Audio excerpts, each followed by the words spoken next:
ওয়াক্ত নামাজ পড়বেন, বেশি বেশি ইস্তিগফার পাঠ করবেন, কথা বোঝা গেছে? কোরআন তেলাওয়াত করবেন। আপনাদের ঘরের মেয়েদেরকে বলবেন তারা যেন সূরাতুল ওয়াকিয়া মাগরিবের পরে তেলাওয়াত করে। এখনো সময় আছে, চুরি সামারি ডাকাতি বন্ধ করে দেন।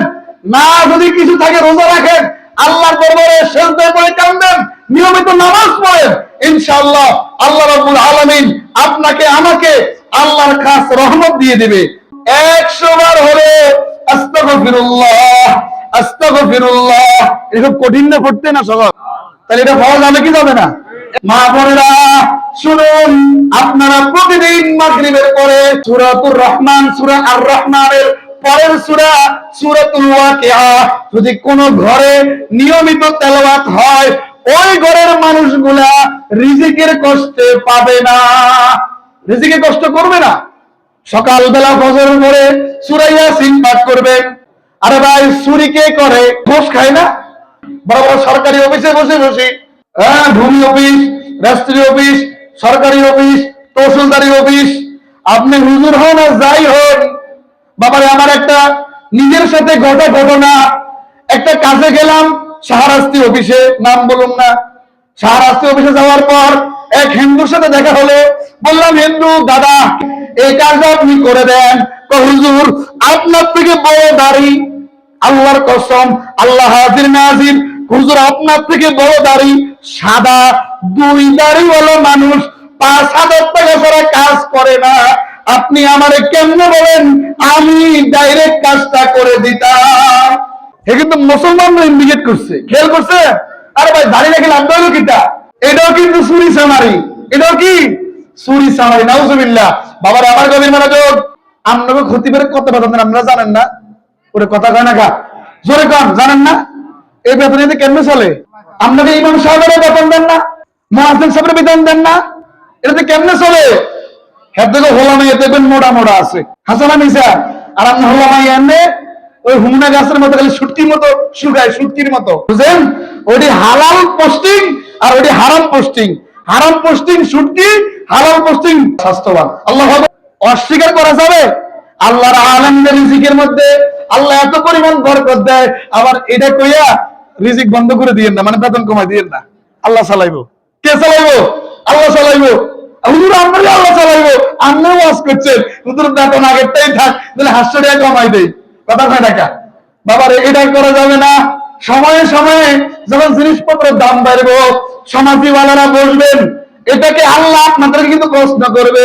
বিবেকবান মানুষেরা বসবেন, বসে বলবেন এই জিনিসের দাম এত, আমার হুজুরের বেতন এত।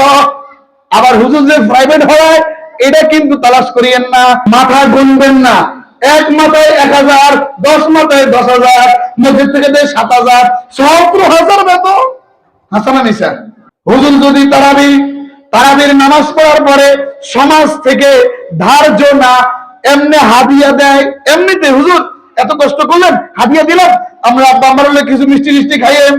এখন হুজুর যদি 130,000 টাকা আপনি হুজুরের হাতে দেন, হুজুর এটি আপনি কেমনে কিটা করবেন, কেমনে খরচ করবেন? আর আপনি 30 লাখ একদিনে শেষ, আপনি 30 লাখ কয়দিনে শেষ? আর হুজুরের 30,000 আপনি এমন এক ভাব লইছেন মনে হয় 30,000 কোটি টাকা। নাউজুবিল্লাহ। আসসালামু আলাইকুম ওয়া রাহমাতুল্লাহি ওয়া বারাকাতুহু। আলহামদুলিল্লাহ নাহমাদুহু ওয়া নাস্তাঈনুহু ওয়া নাস্তাগফিরুহু ওয়া নাস্তাহদিহি ওয়া নু'মিনু বিহি ওয়া নাতাওয়াক্কালু আলাইহি ওয়া নাশকুরুহু ওয়া লা নাকফুরুহু ওয়া নাউযু বিল্লাহি মিন শুরুরি আনফুসিনা ومن سيئات أعمالنا من يهده الله فلا مضل له ومن يضلله فلا هادي له ونشهد أن لا إله إلا الله وحده لا شريك له ونشهد أن سيدنا وسندنا وحبيبنا وشفيعنا ومولانا محمدا عبده ورسوله صلى الله عليه وعلى وأصحابه وبارك وسلم. أما بعد فأعوذ بالله من الشيطان الرجيم. بسم الله الرحمن الرحيم. إلا الذين آمنوا وعملوا الصالحات وتواصوا بالحق وتواصوا بالصبر.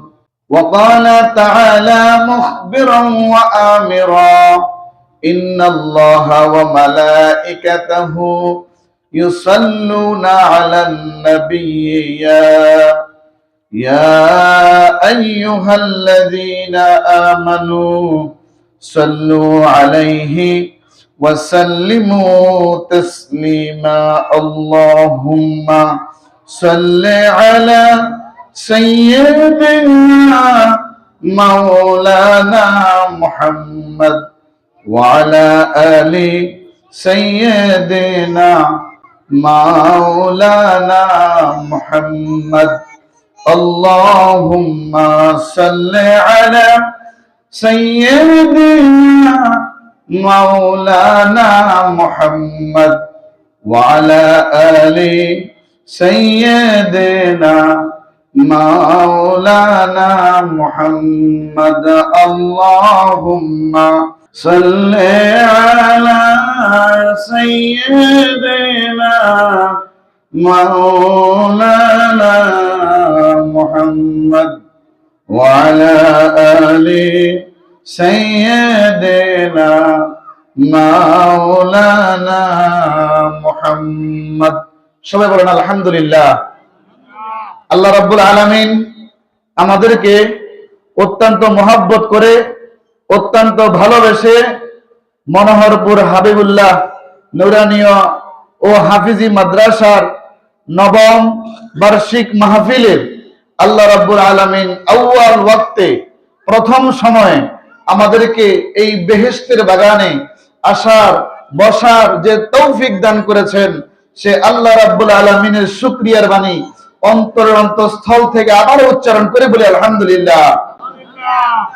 আরো শুকরিয়া আদায় করি সাইয়্যিদুল মুরসালিন, ইমামুল মুরসালিন, ইমামুল মুত্তাকিন, খাতামুন নবিয়্যিন, রাহমাতুল লিল আলামিন, শাফিউল মুজনিবিন, আনিসুল গারিবিন, রাহাতিল আশিকিন, মুরাদিল মুশতাকিন, শামসুল আরিফিন, সিরাজুস সালিকিন, সিরাজাম মুনিরা, নবিয়্যিনা শাফিঈনা মাওলানা ইয়াসিন তাহা মুজাম্মিল মুদ্দাসসির মুহাম্মদুর রাসূলুল্লাহ সাল্লাল্লাহু আলাইহি ওয়াসাল্লামের উম্মত করে যে আল্লাহ আমাদেরকে এই দুনিয়াতে পাঠিয়েছেন, সেই আল্লাহ রাব্বুল আলামিনের শুকরিয়ার বাণী আবার বলি আলহামদুলিল্লাহ। সম্মানিত উপস্থিতি, সূরাতুল আসর সম্পর্কে আমি আপনাদের সামনে কিছু কথা বলবো ইনশাআল্লাহ। এই সূরাটার নাম হচ্ছে সূরাতুল আসর। এই সূরার নাম আসর মানে সময়। আল্লাহ রাব্বুল আলামিন সময়ের কসম কেটেছেন এই সূরার মধ্যে। আল্লাহু আকবার। আল্লাহ রাব্বুল আলামিন কসম কেটেছেন, সময়ের শপথ করেছেন। আর আমাদের জন্য একমাত্র শপথ করতে হবে ওয়াল্লাহে বিল্লাহে তাল্লাহে, অর্থাৎ আল্লাহর কসম। এই ছাড়া আমাদের জন্য অন্য কোন শপথ বৈধ না। অনেকে বলে মার কসম, মসজিদের কসম, কোরআন শরীফের কসম, এগুলো বিদআত। এগুলো কি বিদআত, অতিরিক্ত জিনিস, এগুলো অহেতুক কথা, বাজে কথা। এই সূরাতুল আসর এটা কোরআনুল কারীমের 30তম পারার একটা সূরা, অত্যন্ত ছোট একটা সূরা। আপনি যদি সূরার দিকে তাকান আয়াত সংখ্যার হিসাবে এই সূরার মধ্যে মাত্র 3টা আয়াত। আল্লাহু আকবার। এই সূরার মধ্যে রুকু মাত্র একটা। এই সূরা মাক্কি না মাদানী? জমহুর উলামায়ে কেরামের মতে এই সূরাটা হচ্ছে মাক্কি সূরা। আরো মতভেদ আছে এই সূরা সম্পর্কে। জমহুর উলামায়ে কেরামের মতে এই সূরাটা মাক্কি সূরা। উলামায়ে কেরাম এই সূরার নাম দিয়েছেন নাজাতুল ইনসান। নাজাতুল ইনসান, নাজাত মানে মুক্তি, ইনসান মানে মানুষ। অর্থাৎ সার কথা কি হবে? মানুষের মুক্তির উপায়ের সূরা। সুবহানাল্লাহ। এই সূরাতুল আসরের মধ্যে মানুষের মুক্তির উপায় রয়েছে। আল্লাহু আকবার। বাবা আমার নবীর মানজাত, এই সূরা সম্পর্কে যদি কথা বলতে যাই সময় কুলাবে না, সংক্ষিপ্ত আকারে বলছি। আল্লাহ রাব্বুল আলামিন কোরআনুল কারীমের মধ্যে বলেন, আউযু বিল্লাহি মিনাশ শাইতানির রাজীম, বিসমিল্লাহির রাহমানির রহিম, ওয়াল আসরি, অর্থাৎ সময়ের শপথ। আগে যে বললাম আল্লাহ বলেন সময়ের শপথ, সময়ের কসম। এটা কার কথা? ওয়াল আসরি, ওয়াল আসর, এটা আল্লাহর কথা।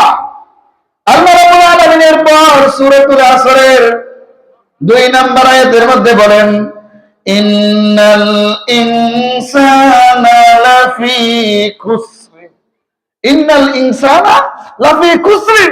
ইন্না মানে নিশ্চয়, আল ইনসান মানে মানুষ, লাফির মধ্যে, কিসের মধ্যে? খুসরিন, খুসর মানে ক্ষতিগ্রস্ত। তাইলে নিশ্চয় সকল মানুষ ক্ষতিগ্রস্তের মধ্যে রয়েছে।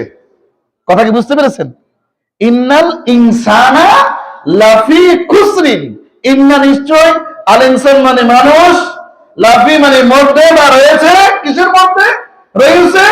খুসরিন, কিসের মধ্যে? ক্ষতিগ্রস্তের মধ্যে, ধ্বংসের মধ্যে। বাবা আমার গভীর মনোযোগ, এখানে কিন্তু বলছেন আল্লাহ, এখানে আল্লাহ রাব্বুল আলামিন মানুষের নাম আব্দুল্লাহ, মানুষের নাম আব্দুর রহমান, এরকম করে আল্লাহ বলেন নাই। আল্লাহ ডাইরেক্ট বললেন ইন্নাল ইনসানা লাফি খুসরিন, নিশ্চয় মানুষ ক্ষতিগ্রস্তের মধ্যে রয়েছে। বাবারে আমার, এরপরে আল্লাহ রাব্বুল আলামিন বলেন ইল্লাল্লাযীনা আমানু ওয়া আমিলুস সলিহাতি ওয়া তাওয়াসাউ বিল হাক্কি ওয়া তাওয়াসাউ বিস সাবর, ওই সমস্ত মানুষগুলা ব্যতীত, ইল্লা মানে ব্যতীত বা ছাড়া, ইল্লাল্লাযীনা আমানু, যারা ঈমান আনছে, বিশ্বাস স্থাপন করছে, এরা ছাড়া সবাই ক্ষতিগ্রস্তের মধ্যে আছে। কথা কি বোঝা গেছে? যারা ঈমান আনয়ন করেছে এরা ছাড়া বাকি সবাই কিসের মধ্যে আছে? কথা কি বোঝা যায়? ক্ষতিগ্রস্তের মধ্যে আছে। এরপর আল্লাহ রাব্বুল আলামিন বলেন ওয়া আমিলুস সলিহাত, ঈমান আনয়ন করার পরে দায়িত্ব হলো ভালো কাজ করা। আর ভালো কাজগুলোর মধ্যে, নেক আমলগুলোর মধ্যে সর্বোত্তম আমল হচ্ছে নামাজ। সর্বোত্তম আমল কি? জবাব দেন, সর্বোত্তম আমল কি? নামাজ।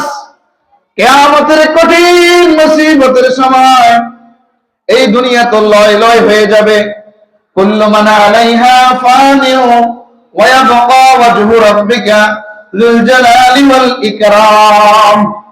আমার আল্লাহ রাব্বুল আলামিন বলেন এই तमाम আলম, আল্লাহর আলম বলতে যাহা, সব ধ্বংস হয়ে যাবে, লয় লয় হয়ে যাবে, তুলা ধুনা হয়ে যাবে।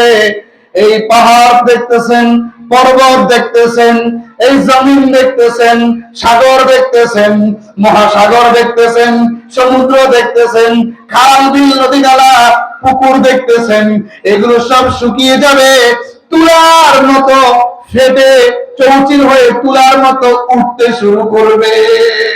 কিয়ামতের কঠিন মুসিবতের সময় ভূমিকম্প হবে। এখন তো আমরা বড় আফসোস লাগে, আমাদের সময় একটা মানুষের বয়স যদি 5 বছর হয়, 5 বছর পরে ওই ব্যক্তির বয়স হবে 10 বছর, আরো 5 বছর পরে ওই ব্যক্তির বয়স হবে 15 বছর। একটা মানুষ যদি ক্লাস 5-এ পড়ে কিংবা 5ম শ্রেণীতে পড়ে, 5 বছর পরে ওই ব্যক্তিটা পড়বে ক্লাস 10-এ বা 10ম শ্রেণীতে। কথা বলেন না কেন? 5ম শ্রেণীতে পড়ুয়া একজন ব্যক্তি 5 বছর পরে পড়বে 10ম শ্রেণীতে, তাহলে এটা কি আপডেট হয়? আপডেট হচ্ছে না? কথা বলেন না কেন? যে ছেলেটা ক্লাসের মধ্যে, যে ছেলেটা ভালো, তার রোল নং থাকে 1, আর যে ছেলেটা ক্লাসের মধ্যে খারাপ, তার রোল নং থাকে হাজিরা খাতার শেষে। এদিকে তাকান, 2021 সালে আমার বাংলাদেশে ভূমিকম্প হয়েছিল 5.2 মাত্রায়। কত মাত্রা? 5.2 মাত্রায় আমাদের দেশে 2021 সালে ভূমিকম্প হয়েছে। 2023 সালে আমার দেশে 5 পয়েন্ট মাত্রায়, স্কেল হিসাবে 5 পয়েন্ট মাত্রায় ভূমিকম্প হয়েছে 2023। তার মানে বোঝা যাচ্ছে আমাদের আমলনামা একটু আপডেট হয়েছে। কথা বলে না কেন? যেখানে গত 21 ছিল 5.2 আর 23-এ আসছে 5 পয়েন্ট। আমল ভালো না সবার?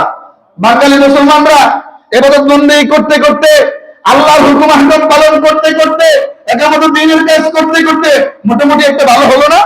2023-এর পরে অত্যন্ত দুঃখের বিষয়, এই 2025-এর নভেম্বর মাসে, এই গত সপ্তাহে নাকি হঠাৎ করে জুমার দিন, জুমার আজানের ঘন্টা খানিক আগে বাংলার জমিন কেঁপে উঠেছে।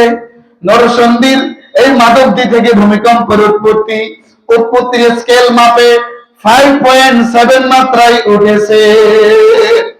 কত মাত্রায় উঠছে?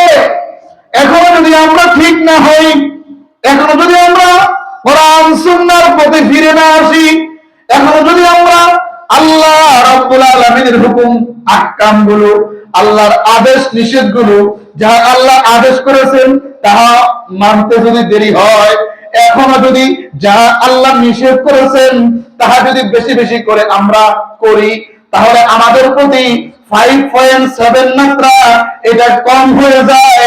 বাংলাদেশের গবেষণার মধ্যে দেখা গেছে যেইখান থেকে এই ভূমিকম্পের উৎপত্তি হয়েছে ওইখানে 9 পয়েন্ট অপেক্ষা করতেছে। কথা বোঝা যায়? এখন মানে 500 বছর আগে আল্লাহ রাব্বুল আলামিন কোন একটা এলাকা ধ্বংস করার জন্য গজব পাঠাইবেন বা গজব পাঠাইছেন। উদাহরণস্বরূপ বলে দিলেন, আজকে দেখেন এই যে বাজারগুলো হলো, বাজারের মধ্যে মানুষ বেশি না মাহফিলের প্যান্ডেলে মানুষ বেশি? জোরে কোন? মানুষ কিন্তু নাম দিছে মাহফিলে যায়। কিসে যায়? মাহফিলে যায়। বাবারে আশ্চর্যের বিষয় হলো এটা, মানুষ দুনিয়াদারির মধ্যে লেগে গেছে। ওই মানুষ, আমি কিন্তু বলবেন হুজুর আপনি বাংলাদেশের খবর কল্যাণী বলছেন না, আমি এই সূরার আলোকে তাফসীর করতেছি, বর্তমান প্রেক্ষাপট তুলে ধরতেছি। আল্লাহ যে বললেন ইন্নাল ইনসানা লাফি খুসরি, এটা কেন বললেন আল্লাহ? নিশ্চয়ই মানুষ ক্ষতিগ্রস্তের মধ্যে রয়েছে। একটা দ্বীনি মাজমা, হাদিস শরীফ জামে তিরমিজিতে 2টা হাদিস আমি পাই। তিরমিজিতে কয়টা হাদিস পাইলাম? এই বেহেশতের বাগান সম্পর্কে 2টা হাদিস পেলাম। রাসূলুল্লাহ সাল্লাল্লাহু আলাইহি ওয়াসাল্লাম বললেন, যখন তোমরা বেহেশতের বাগানের দ্বার দিয়া যাইবা, কাজ দিয়া যাইবা, পাশ দিয়া যাইবা, তখন তোমরা বেহেশতের বাগানে অপেক্ষা করো। বেহেশতের বাগানে সাহাবায়ে কেরাম জিজ্ঞেস করলেন, ইয়া রাসূলুল্লাহ, ইয়া হাবিবাল্লাহ, এই দুনিয়াতে বেহেশতের বাগান কোনটা? রাসূলুল্লাহ সাল্লাল্লাহু আলাইহি ওয়াসাল্লাম বলেন, আল মাসাজিদ। আল মাসাজিদ, দুনিয়াতে মসজিদ সমূহ বেহেশতের বাগান। সুবহানাল্লাহ বলেন। বাবারে আমার, আরেকখানা হাদিস আসছে, রাসূলুল্লাহ সাল্লাল্লাহু আলাইহি ওয়াসাল্লাম বলেন, এই 2টা হাদিস জামে তিরমিজির মধ্যে আছে, 2টা হাদিস মিশকাতুল মাসাবির মধ্যে আছে। বাবারে আমার, রাসূলুল্লাহ সাল্লাল্লাহু আলাইহি ওয়াসাল্লাম বলেন, যখন তোমরা বেহেশতের বাগানের দ্বার দিয়ে যাইবা, কাজ দিয়ে যাইবা, পাশ দিয়ে যাইবা, তখন তোমরা বেহেশতের বাগানে অবস্থান করো। অবস্থান করিয়া বেহেশতি ফল খাও। দোনো হাদিসে বেহেশতি ফল খাওয়ার কথা আছে। সুবহানাল্লাহ বলবেন না? দোনো হাদিসে কিসের কথা আছে? বেহেশতি ফল খাওয়ার কথা। সাহাবায়ে কেরাম জিজ্ঞেস করলেন, ইয়া রাসূলুল্লাহ, ইয়া হাবিবাল্লাহ, বেহেশতের বাগান কি? হুজুর বললেন, আল মাসাজিদ, দুনিয়ার মসজিদ সমূহ। তাহলে বেহেশতি ফল কি? বেহেশতের বাগানে বৈশা সুবহানাল্লাহ বলতেছেন, আলহামদুলিল্লাহ বলতেছেন, আল্লাহু আকবার বলতেছেন, লা ইলাহা ইল্লাল্লাহ, আল্লাহর মধুর নামের জিকির করতেছেন। এগুলো হচ্ছে বেহেশতি ফল। আর ওই দোকানে বসে কটকটি খাওয়া, আঙ্গুর গজে খাওয়া, কথা বলেন না কেন, চটপটি খাওয়া, নাস্তা করা, এগুলো তো বেহেশতি খানা নাকি? কথা বলছে বেহেশতি খানা নাকি? লাভে কারা আছে? যারা এখানে বসছেন তারা লাভে আছে, না যারা বাজারে ঘুরতেছে, খাইতেছে, আড্ডা দিতেছে তারা লাভে আছে? লাভে কারা? বেহেশতের সংখ্যা কয়টা? 8টা। এখানে হুজুররা আমার লগে দ্বিমত। বেহেশতের সংখ্যা 8টা, দোজখের সংখ্যা 7টা। বেহেশতের সংখ্যা 8টা হইলেও এটা কিন্তু এয়ার কন্ডিশন। কথা বুঝা গেছে? এখানে কিন্তু কোনো ধাক্কা ধাক্কি হবে না। Local train চিনেননি? লোকাল ট্রেনে যেখানে সাধারণ বগির মধ্যে মানুষ উড়ে, কেউ বইয়ে ছিঁড়ে, কেউ বইয়ে দুই পাশে, কেউ উপরে ওই যে মালামাল রাখেছে, এখানে উঠে হতেই থাকে। এটা হচ্ছে লোকাল ট্রেন, এটা জাহান্নাম। এটা কি? এই জন্য মানুষ বেশি হবে মসজিদে এবং জিকির মজলিসে নাকি বাজারে? তাহলে কোন দিকে মানুষ যাইতেছে? এই বাঙালির জন্য, এই মানুষের জন্য ওই ভূমিকম্প 9 পয়েন্ট যথেষ্ট। এত বড় একটা ধাক্কা দিও, এত বড় মাটি কম্পন হলো, এখনো বুঝি আমার দেন আগে আসে নাই। এখনো বুঝি যারা ব্যবসা করে, আমি এদের বিরুদ্ধে বলি না, যারা ব্যবসা করে এরা আজকে মাগরিব পড়ছে, আরে কথা কয় না কা? তাহলে তারা ব্যবসা কি হালাল হইবে? আচ্ছা, হুজুররাও তো হালাল খায় না। হুজুররা, আগের হুজুররা দাওয়াত খাওয়ার আগে জিগাইতো যে বাড়িতে দাওয়াত দিছে ওই বাড়ির বেড়ার ইনকাম হালাল কিনা, আরে কথা কয় না কা? ইনকাম হালাল নেই, মরক দিয়ে জব করছে, গরু জিরা আনছে, এটা কি চুরি করার মরক না কেনা মরক? কথা বলবেন না বাবা, আমার গভীর মনোযোগ। এরপর খেয়াল করেন, মুরগিরা যদি অন্যের চাল খায়, অন্যের ধান খায়, অন্যের ভাত খায়, ওই মুরগিরে বান্ধি রাখার জন্য নির্দেশ দেওয়া হইতো। কথা কয় না কা? এখন আমরা এই ওয়াজ করি না কিনলে, কারণ আমগোটে বন্ধ হয়ে যাবো। দাওয়াত খাইলে হাদিয়া, এ হাদিয়া বন্ধ হয়ে যাবো। হাসান আনিসা আর কথা কয় না কা? তাহলে আল্লাহ যে কইছে ইন্নাল ইনসানা লাফি খুসর, এই কথা সত্য কিনা? আল্লাহ বলে নিশ্চয়ই মানুষ ক্ষতিগ্রস্ত এর মধ্যে রয়েছে, নিশ্চয়ই মানুষ ক্ষতির মধ্যে রয়েছে। আল্লাহর কথা সত্য নেই? কথা বলে না কেন? এখানে কয়েকজন যুবক আছেন? নাই, সর্বোচ্চ 1-2 জন। আর ওই দোকানে যান, প্রত্যেকটা দোকানের গোড়ায় গোড়ায় যুবক তার বন্ধু নিয়ে আড্ডা দিচ্ছে। কথা বলে না কেন? 7 শ্রেণীর মানুষকে, সহিহ বুখারীর হাদিস, 7 শ্রেণীর মানুষকে আল্লাহ রাব্বুল আলামিন আল্লাহর রহমতের ছায়ায় কিংবা আল্লাহর আরশের ছায়ায় হাসরের কঠিন মুসিবতের দিনে, যেই দিন কোনো ছায়া থাকবে না, যেই দিন কোনো গাছ থাকবে না যে গাছের ছায়া পাবে, যেই দিন কোনো ইমারত থাকবে না, বিল্ডিং থাকবে না যে বিল্ডিং এর ছায়া পাবে, ওই হাসরের মাঠে আল্লাহ রাব্বুল আলামিন আল্লাহর 7 শ্রেণীর বান্দাদেরকে আল্লাহ ডাইকা ডাইকা আল্লাহর রহমতের ছায়ায় কিংবা আল্লাহর আরশের ছায়ায় আল্লাহ ছায়া দিবেন। সুবহানাল্লাহ বলেন। এই 7 শ্রেণীর মধ্যে একদল হলো যারা যুবক, ওই যুবক তাদের যুবক অবস্থায়, যুবক বয়সে তাদের যৌবনটাকে ইবাদতে কাটাইছে। কিসে কাটাইছে? এই যে বুড়ারা বসে রয়েছেন না, নিশ্চিত আপনারা জোয়ান বয়সেও মাহফিলে গেছেন। যদি আপনারা জোয়ান বয়সে এই যে বাজারগুলোতে বসতেন, বুড়া বয়সে বাজারে নাতি লই যাইতেন আঙ্গুল ধরে ধরি। কথা বলে না কেন? সত্য না মিথ্যা? এই জন্য আলহামদুলিল্লাহ বলেন। এটা বেহেশতের বাগান। রাসূলুল্লাহ সাল্লাল্লাহু আলাইহি ওয়াসাল্লাম আরেকটা হাদিস, জামে তিরমিজির 2টা হাদিসের মধ্যে একটা তো মসজিদের হাদিস বললাম, মসজিদের হাদিস, আরেকটা হাদিস রাসূলুল্লাহ সাল্লাল্লাহু আলাইহি ওয়াসাল্লাম বললেন, তোমরা যখন বেহেশতের বাগানের দ্বার দিয়ে যাইবা, কাছ দিয়ে যাইবা, পাশ দিয়ে যাইবা, বেহেশতের বাগানে অতিক্রম করো, বেহেশতের বাগানে বসো। অর্থাৎ সহজ ভাষায়, আপনি আপেল বাগানে গেছেন, আপনি আপেল না খেয়ে আসবেন? ঘুরে না করে আসবেন? আপনার যদি ঘুরতে মনে চায়, এই স্যান্ডেলের ভিতরে ঘুরেন, প্রথম সামনে বসেন, তারপর ওই কোণার যান, তারপর এই কোণার যান, তারপর মাঝখানে আইন। কথা কয় টাকা ঘুরে তুলতেছি। দুনিয়া করতেছি না, আমার এখানে প্রত্যেক ঘন্টার বিনিময়ে নেকি লেখা হচ্ছে। সুবহানাল্লাহ। কারণ এটা হচ্ছে হেলাকুল যিকরে রিয়াজুল জান্নাহ। রাসূলুল্লাহ সাল্লাল্লাহু আলাইহি ওয়াসাল্লাম প্রশ্ন করা হলো, ইয়া রাসূলুল্লাহ, বেহেশতের বাগান কোনটা? হুজুর বললেন হেলাকুল যিকরে, জিকিরের হালকা। এটার মানে কি? কোরআনের আলোচনা, হাদিসের আলোচনা, আল্লাহ রাব্বুল আলামিনের আলোচনা, আল্লাহর হাবিবের আলোচনা, দ্বীন ইসলামের আলোচনা যেইখানে হবে, যেই ময়দানে হবে, যেই মাঠে হবে, এই এরিয়ার চতুর্দিকটা, প্যান্ডেলের বলেন, মজলিসের চতুর্দিকটা আল্লাহ তাআলার বেহেশতের বাগান। আচ্ছা কোন তো বেহেশতের মধ্যে কোনো গুনাহগার ঢুকতে পারেনি? আমি কিন্তু কোনো ফতুয়া দিব না এখানে। তাহলে এখানে যারা উকি দিয়ে সুকি দিয়ে চলে যায়, যারা চিন্তা করতেছে আসুন তো আসুন, হ্যাঁ আসুন তো আসুন চিন্তা করতেছে, এরা বেহেশতের গ্রাম নিয়ে চলে যায়, ওইদিকে দোজখের গ্রাম শুনতে যায়। কথা বলে না কেন? আল্লাহ যে কইছে ইন্নাল ইনসানা লাফি খুসরিন, এই কথা সত্য না মিথ্যা? আরে কথা কয় না কা? সত্য যদি না হইতো তাহলে সবচেয়ে বেশি মানুষ থাকতো এখানে। মানুষ এখন দুনিয়াদারির মধ্যে ব্যস্ত। কথা বলে না কেন? আল্লাহ বলছে নামাজ কায়েম করার কথা। কোরআনুল কারীম আপনি সবচেয়ে বেশি পাবেন সালাত কায়েমের কথা বলা হয়েছে। সালাত কায়েম, নিজে নামাজ পড়বো, অন্যকে নামাজের তাগিদ দিব, নিজে ফরজ নামাজ পড়বো, নিজের বন্ধুকে, নিজের সমবয়সীকে, নিজের বাড়ির মানুষদেরকে ডাক দিব নামাজের জন্য। কথা বলে না কেন? এই যদি আমরা আল্লাহর কথা মতো চলি, যদি আমরা আল্লাহ রাব্বুল আলামিন যাহা বলছেন, আল্লাহর হাবিব সাল্লাল্লাহু আলাইহি ওয়াসাল্লামের তরিকা মোতাবেক তাহা যদি মানতে পারি, তাহা যদি বুঝতে পারি, তাহলে আমাদের জীবন জিন্দেগিটা এমন সুন্দর জীবন জিন্দেগি হবে, এটার কোনো তুলনা মেসাল চলে না।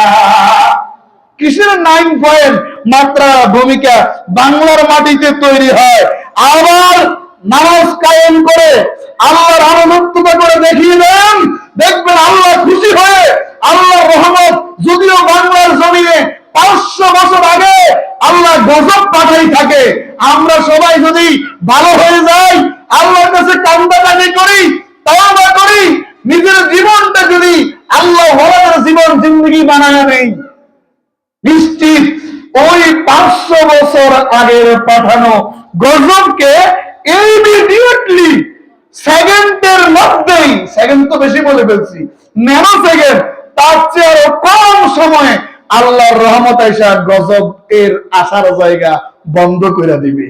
সুবহানাল্লাহ। তাইলে খেয়াল করেন রাসূলুল্লাহ সাল্লাল্লাহু আলাইহি ওয়াসাল্লাম আমাদেরকে যে নিয়ম নীতি শিখিয়েছেন, রাসূলুল্লাহ সাল্লাল্লাহু আলাইহি ওয়াসাল্লাম যখন বয়ান করতেন, সাহাবায়ে কেরাম আয়েশা শুনতেন। এই রাসূলের ওয়ারিস উলামায়ে কেরাম কারা? আল উলামা ওয়ারাসাতুল আম্বিয়া, উলামাগণ আলেম নন, নবীজির ওয়ারিস। আমার মতো গুনাহগার না, প্রকৃত আলেম যারা তারা, যাদের চেহারার দিকে তাকাইলে আল্লাহর কথা মনে হয়ে যায়, যাদের কথাগুলো শুনলে অন্তর প্রকম্পিত হয়ে চোখ দিয়া পানি আসে, আর যে আল্লাহওয়ালার চেহারার দিকে তাকাইলে গুনার চিন্তা আসে না, খারাপ কাজের চিন্তা আসে না, নিজের দুনিয়ার কথা ভুলে যায়, ওই ব্যক্তি আল্লাহওয়ালা, আল্লাহর মাহবুব বান্দা। ওই রকম আল্লাহর মাহবুব বান্দাদের মজলিসে কমপক্ষে 1 ঘন্টা সময় হলেও বলবে। কথা বুঝে গেছে? আমার রাব্বুল আলামিন কত ভালো বান্দাকে বসেন বাবারে। খেয়াল করে দেখেন, যদি আমি আপনি আমার নিজের ব্যক্তিগত জীবনের দিকে তাকায়া দেখি, যদি আমার গুনাহগুলোর কথা, আমরা কম বেশ মানুষেরা গুনাহগার, আমাদের গুনার কথা যদি আল্লাহ রাব্বুল আলামিন আপনাদেরকে জানাইয়া দিত, আমার বয়ান কি শুনতেননি? খেয়াল করেন, নিজের নিজে প্রশ্ন করেন, আমার যে গুনাহ, আমার গুনার খবর আমি জানি, আল্লাহ গো আমার গুনার খবরগুলো আপনি কাউকে জানান নাই, আমি গোপনে গুনাহ করছি, গোপনের গুনাহগুলো আপনি গোপনে মাফ করে দেন। এই গুনাহ মাফের জায়গা এই দুনিয়ার মধ্যে এই মাহফিল গুলো, বেহেশতের বাগান গুলো, যেখানে গীবত করা হবে না, শিকায়ত করা হবে না, আল্লাহর হুকুম বিরোধী কোনো কাজ করা হবে না, নবীর সুন্নাহ বিরোধী কোনো কাজ করা হবে না। যতক্ষণ কথা বলা হবে আল্লাহর কথাগুলো বলা হবে, যতক্ষণ কথা বলা হবে রাসূল আরবি সাল্লাল্লাহু আলাইহি ওয়াসাল্লামের কথাগুলো বলা হবে। আল্লাহ যে বলল নিশ্চয় মানুষ ক্ষতির মধ্যে আছে, আল্লাহ আপনি সঠিক কথা বলেছেন, কারণ আল্লাহ আমি গুনাহগার, আমার গুনাহগুলো আপনি গোপন রাখছেন, আমি তারপরও গুনাহ বাড়াইয়া দিচ্ছি। পরওয়ারদিগার, আজকে বেহেশতের বাগানে এসে বুঝলাম জীবনে এমন কোন গুনাহ নাই মনে মনে আল্লাহকে বলেন, জীবনে এমন কোনো গুনাহ নাই, এমন কোনো নাফরমানি নাই, এমন কোনো খারাপই নাই যা আল্লাহ আমি গুনাহগার করি নাই। আমার গুনার খবর যদি আমার বাপ মাকে জানায় দিতেন, আল্লাহ আমার বাপ মা আমাকে তেজ্য পুত্র করে দিত। আল্লাহ গো, আমার গুনার খবর যদি আমার মুসলিমদেরকে জানায় দিতেন, তাদের কাছে আমি ইমামের মর্যাদা হারাইতাম। খেয়াল করে দেখেন, আল্লাহ যদি আমার গুনাহগুলো আমার স্ত্রীকে জানায় দিতেন, তাহলে স্ত্রীর কাছে স্বামীর মর্যাদা আমরা হারাইয়া ফেলতাম। কথা বলে না কেন? আল্লাহ আমার গুনাহগুলো যদি আমার ছেলে সন্তানকে জানায় দিতে, আল্লাহ যদি জানায় দিতেন, তাহলে ছেলে সন্তান আব্বু বলে আদর করে ডাকতো না। কথা বলেন না কেন? খেয়াল করেন, ও আল্লাহ, ও আমার মহব্বতের আল্লাহ, এত আদর করে এত মায়া করে বান্দা বানাইছেন, এত গুনাহ, এত নাফরমানি, এত খারাপ কাজ, এত আকাম, এত কুকাম, এত নির্লজ্জ ভাইয়ার মতো এত গুনাহ করার পরও আল্লাহ আমার গুনাহ তো আপনি প্রকাশ করে দেন নাই। আল্লাহ আপনি আমাকে ভালোবাসেন, আপনার নাম রহমান, আপনার নাম রাহিম, আপনার নাম গফুর, আপনার নাম গফফার, ইয়া যাল জালালি ওয়াল ইকরাম নামের উসিলা করে, আপনার হাবিবের উসিলা করে তাওবা করতেছি আল্লাহ, আর জীবনে গুনাহ করব না। আপনি আমার মতো কুত্তার জীবনের গুনাহগুলো মাফ করে দেন। আল্লাহ যে বান্দা বান্দি নিয়মিতভাবে তাওবা করবে, আস্তাগফিরুল্লাহ, আস্তাগফিরুল্লাহ, আস্তাগফিরুল্লাহ, আস্তাগফিরুল্লাহ, আস্তাগফিরুল্লাহ, আস্তাগফিরুল্লাহ, যার জীবনের মধ্যে বেশি আস্তাগফিরুল্লাহ থাকবে, অর্থাৎ আল্লাহর কাছে ক্ষমা চাইবে, প্রভু আমি ভুল করেছি, আল্লাহ এই গুনাহটা করছি, আল্লাহ জেনা করেছি, বদমাশি করেছি, লুচ্চামি করেছি, চুরি করেছি, ডাকাতি করেছি, মানুষের হক নষ্ট করেছি, মিথ্যা বলেছি, গীবত করেছি, শাকায়াত করেছি, সুখখুরি করেছি, মুনাফিকি করেছি। আল্লাহ আমার ভুল হয়ে গেছে, আপনি আমারে মাফ করে দেন, আমি এই গুনাহগুলো আর করব না। আব্বা আদম আলাইহিস সালাম, আমাদের আলেমরা এই জায়গাতে ভুল করে। আব্বা আদম ইচ্ছা করে ভুল করেন নাই, অনিচ্ছা সত্ত্বে ভুল হয়েছে। ভুল করা আর ভুল হওয়া এক জিনিস না। আপনি একজন মুরব্বী, একটা ছেলে হাঁটতেছে, লম্বা লম্বা কাইক দিচ্ছে, লাফাচ্ছে, আপনার সিনার সাথে ওই ছেলে সিনা বাড়ি নিয়ে চলে গেল, সরি বললো না, দুঃখিত বললো না, এটা ভুল করা। এটা কি ঠিক আপনার সামনে দিয়া একজন যুবক যাচ্ছে, তখন তার গায়ের ধাক্কা আপনার গায়ে লাগলো, বললো চাচা ভুল হয়ে গেছে, আমি খেয়াল করি নাই, আমারে মাফ করে দেন। প্রথম যে কাজটা করেছে, চলে গেছে, কিছু বলে নাই, ওইটা ভুল করা ইচ্ছাকৃত ভাবে। আর দ্বিতীয় যেটা হয়েছে, এটা ভুল হয়েছে, এই জন্য ক্ষমা চেয়েছে। আব্বা আদম আলাইহিস সালাম অনিচ্ছা সত্ত্বে ওনার ভুল হয়েছিল, ওনার ভুলের দ্বারা আমাদের জন্য তওবার দরজা আল্লাহ খুলে দিয়েছে। আল্লাহ রাব্বুল আলামিন ডাক দিয়ে বলেন, আব্বা আদম আলাইহিস সালাম আল্লাহর কাছে এই দোয়াটা পড়ে 300 থেকে মতান্তরে 350 বছর কাঁদছেন। বলেন, রব্বানা যালামনা আনফুসানা ওয়া ইন লাম তাগফির লানা ওয়া তারহামনা লানাকুনান্না মিনাল খাসিরিন। রব্বানা, ওগো আমাদের পরওয়ারদিগার, যালামনা আমরা জুলুম করেছি, আনফুসানা আমরা নিজেদের উপর নিজেরা জুলুম করেছি, আনফুসানা নিজেদের উপর নিজেরা, নিজের নফসের নফস, নাবি বলে নফস লতিফা। খেয়াল করেন, যারা মেডিকেল সায়েন্স বুঝেন তারা ওই তাসের উপরে ব্যাখ্যাটাও বুঝবেন। আমাদের গোটা শরীরের মধ্যে 10টা লতিফা আছে, কাল, রূহ, সের, খফি, আকফা, নফস, আব, আতশ, খাক, বাদ, এই 10টা লতিফার সমন্বয়ে মানুষ। কথা বুঝা গেছে? কান্দেন পরওয়ারদিগার আনফুসানা, আমরা নিজেদের উপর নিজেরা বাড়াবাড়ি করেছি, নিজের উপর নিজেরা।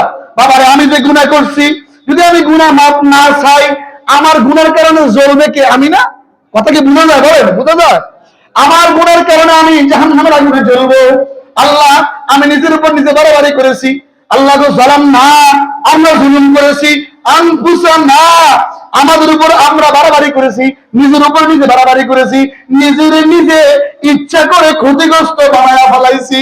ইল্লাম তাগফির লানা, ও মহব্বতের আল্লাহ, যদি আপনি আমাদেরকে ক্ষমা না করেন, ওয়া তারহামনা যদি আপনি আমাদেরকে দয়া না করেন, লানাকুনান্না মিনাল খাসিরিন, আল্লাহ আমরা ক্ষতিগ্রস্তদের অন্তর্ভুক্ত হয়ে যাব।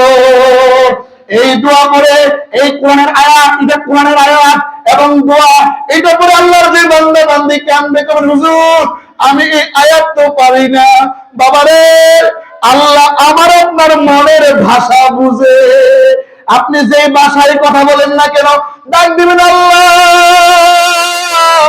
যৌবনের চঞ্চলতা, রক্তের গরমে, বন্ধু বান্ধবের আড্ডায় পড়ে, রাতের আধারে, দিনের আলোতে, পরিবেশ পরিস্থিতির শিকার হয়ে, মাবুদ আমি গুনাহগার, এমন কোন গুনাহ নাই করি নাই আল্লাহ। যখন আমি আমার গুনার দিকে তাকাই, আমি ভয় পাই। এই গুনাহ নিয়া আমি কি করে আপনার দরবারে যাব? এই গুনাহ নিয়া কি করে কবরে থাকবো? এই গুনাহ নিয়া কি করে আল্লাহ আমি হাসরের মাঠে উঠবো? এইরকম যে বান্দাগুলো নিজের গুনাহকে ভয় পায়, লজ্জা পায়, তাদের ব্যাপারে আল্লাহ বলেন, কুলিয়া ইবাদিয়াল্লাযীনা আসরাফু আলা আনফুসিহিম লা তাকনাতু মির রাহমাতিল্লাহ ইন্নাল্লাহা ইয়াগফিরুয যুনুবা জামিআ ইন্নাহু হুয়াল গফুরুর রহিম। বাবারে, আমি চিন্তা করি, আমি জেনা করছি 100 বার, মিথ্যা কথা কইছি 100 বার, গীবত করছি 100 বার, চগলখড়ি করছি 100 বার, ডেইলি 100 করতে করতে কত গুনাহ। আমার এত গুনাহ আল্লাহ কেমনে মাফ দিব? এই চিন্তা তো করি, কথা বলে না কেন? আমরা এই চিন্তার কথা বোঝা যায়? এই চিন্তা করি আমার এত গুনাহ আল্লাহ কেমনে মাফ দিব? আল্লাহ ডাক দিয়ে বলে, উল আয় আমান, নট খাস। এটা আম, এটা খাস না। এই উল শব্দটা ব্যাপক। বল হাবিব, আপনি বলুন, ইয়া ইবাদিয়াল্লাযীনা আসরাফু আলা আনফুসিহিম, যারা নিজেদের উপর নিজেরা বাড়াবাড়ি করেছে, আমার যে সমস্ত বান্দা বান্দীরা জুলুম করেছে, অন্যায় করেছে, অপরাধ করেছে, গুনাহ করেছে, খারাপ কাজ করে ফেলেছে, হাবিব আমার ওই সমস্ত বান্দা বান্দীদেরকে আপনি বলে দেন, লা তাকনাতু মির রাহমাতিল্লাহ, আমার রহমত থেকে দূরে সরে যেও না। আল্লাহু আকবার বলবেন না? আল্লাহ ডাক দিয়ে বলে, ও কারে কই, কার নাম যদি পড়ি যায় মাফ করে দিয়েন। ও আব্দুর রহমান, ও আব্দুল্লাহ, এভাবে আল্লাহ রাব্বুল আলামিন নাম মেনশন করে আল্লাহর বান্দাদেরকে ডাকেন। কখন ডাকেন? শেষ রাতে। কখন? শেষ রাতে, যখন আরামের বিলি, আরামের খেতা, আরামের ল্যাপ কম্বল নিয়ে ঘুমিয়ে যায়। আল্লাহ রাব্বুল আলামিন আমার আপনার আমাদের যে সমস্ত বিষয়গুলি দরকার, রোগী, রোগের সেবার জন্য আল্লাহ ডাকে, বান্দা তুমি না রোগী, তুমি না অসুস্থ, আমি আল্লাহকে বলো, আমি আল্লাহ তোমার রোগ ভালো করে দেব। বান্দা তুমি না গুনাহগার, আমি আল্লাহকে বলো, আমি আল্লাহ তোমার গুনাহ মাফ করে দেব। এভাবে আল্লাহ রাব্বুল আলামিন শেষ রাতে আল্লাহর হুকুমে একদল ফেরেশতা এই দুনিয়ার আকাশে চলে আসেন তাহাজ্জুদের ওয়াক্তে, এসে ডাকতে থাকেন, ও আল্লাহর বান্দা, আল্লাহর পক্ষ থেকে ডাক দিতেছি, উঠো, কে বিপদে পড়ে আছো আল্লাহকে বলো, আল্লাহ বিপদ দূর করে দিবে। কে মুসিবতে পড়ে আছো আল্লাহকে বলো, আল্লাহ মুসিবত দূর করে দিবে। কে জালিমের নির্যাতনে পড়ে আছো আল্লাহ, আমি আল্লাহকে বলো, আমি আল্লাহ জালিমের জুলুম থেকে তোমাকে হেফাজত করব। কে রোগী আছো আমি আল্লাহকে বলো, আমি আল্লাহ তোমার রোগের সেবা করে দেব। আমাদের যত হাজত আছে, কথা বোঝা যায়? বলেন, আমাদের যত কি আছে? হাজত আছে। সমস্ত হাজত গুলোকে আল্লাহ রাব্বুল আলামিন একটা একটা করে ধরে ধরে আমাদেরকে ডাকেন। কিন্তু আমার মতো চিন্তা নাফরমান বেয়াদব আরামের দিন ঘুমায়। কথা বলে না কেন? সত্যি না? আপনারা তো নেককার, তাহাজ্জুদ পড়েন আলহামদুলিল্লাহ, কিন্তু আমার মতো নাফরমান। আল্লাহ বলেন, যারা নিজেদের উপর নিজেরা জুলুম করে ফেলেছে, অর্থাৎ যাদের গুনাহ বেশি, এত বেশি গুনাহ করছে, ফেসবুকে লেখে এক বন্ধু আরেক বন্ধুরে, বন্ধু আমি যে আকাম করি, এই আকাম থেকে বাঁচতে পারবো না। আচ্ছা, মানুষ পারে না এমন কোনো কিছু আছে?